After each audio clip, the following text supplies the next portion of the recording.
Hello, boys and girls. This is Aunt Fernita, and I have a wonderful story for you called Caught in a Cave. Today's memory verse is from Galatians chapter 6, verse 9.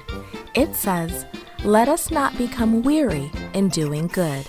The message for today's story is we can do good even when others are not nice to us.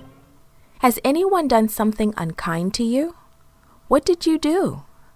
David shows us how to do good to someone who is mean to us. The soldier scrambled down the mountainside.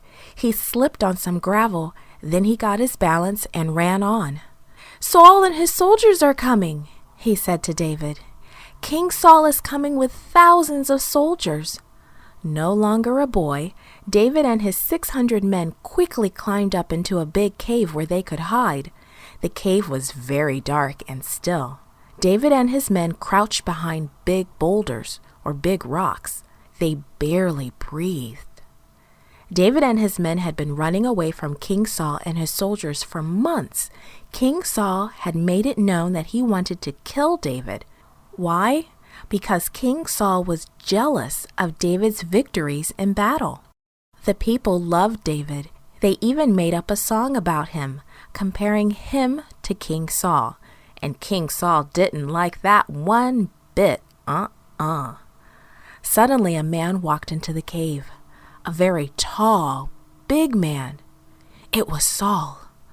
The king turned and faced the entrance of the cave. He squatted down and pushed his robe out behind him.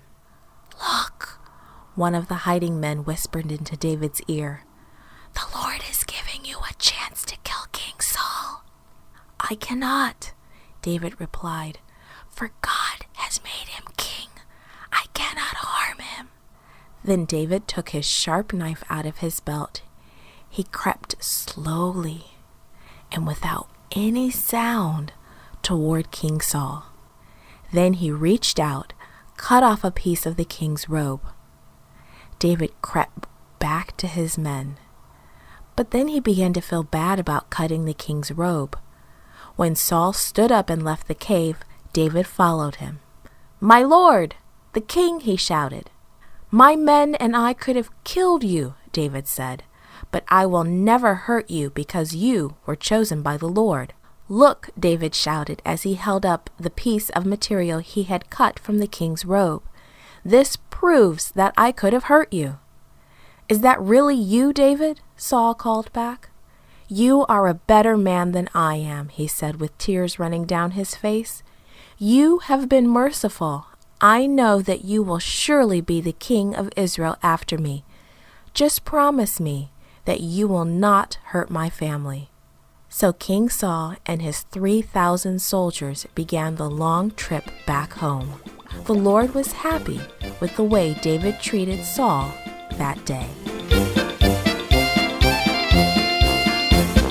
This podcast was brought to you by Gracelink.net and Studio El Piso. For more children's resources, please visit Gracelink.net.